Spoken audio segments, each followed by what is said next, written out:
Never thought I'd be telling this story, but here we are. My name's Daniel, and I live in Oakwood Estates, the picturesque suburban neighborhood with manicured lawns, matching mailboxes, and, unfortunately, the most overbearing HOA in the state. I've been here 3 years, and while I appreciate the well-maintained common areas and community pool, I've had my fair share of run-ins with our HOA president, Karen Wilkinson. Karen moved in 5 years ago and rapidly rose to HOA president through aggressive volunteering and intimidating anyone who opposed her. She's in her mid-50s with a perpetually highlighted asymmetrical bob, always seen in pressed capri pants and polo shirts with the Oakwood logo. Karen doesn't work. Her job is patrolling Oakwood's streets, clipboard in hand, documenting petty violations like a suburban ranger spotting rare birds. As an architectural engineer, I appreciate aesthetics, probably more than Karen with her obsession for beige everything. My house, a muted sage green, was grandfathered in under HOA rules when I bought it, which meant no repainting required. Last month, I finally took a 2-week vacation to Japan, carefully preparing my home, stopped mail, set light timers, activated my security system that streams live to my phone and saves to cloud storage. 3 days into my trip, while visiting a Kyoto garden, my phone buzzed. A front door motion alert. Expecting a package or neighbor, I instead watched in disbelief as Karen measured my front door, speaking into her phone, ordering enough paint for a 1,200-square-foot ranch home in Oakwood-approved beige, scheduling it for the next morning since the homeowner is away. Panicking, I scoured my emails and mail. No notice, no warning. I immediately emailed Karen. "Hi, Karen. Noticed you at my property. Anything I can help with? I'm out of the country, but happy to discuss next week."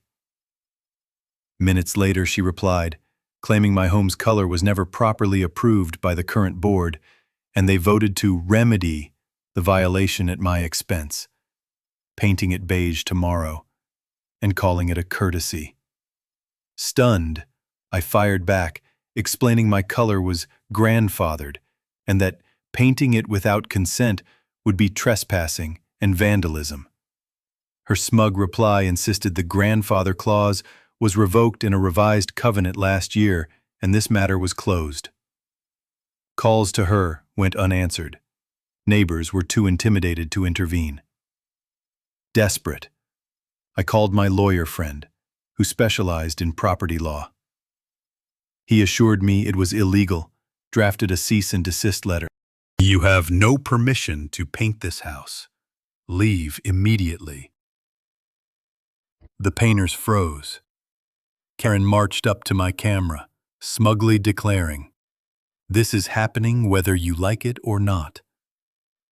I warned her she was trespassing, threatened legal action, but she laughed, insisting HOA rules allowed it.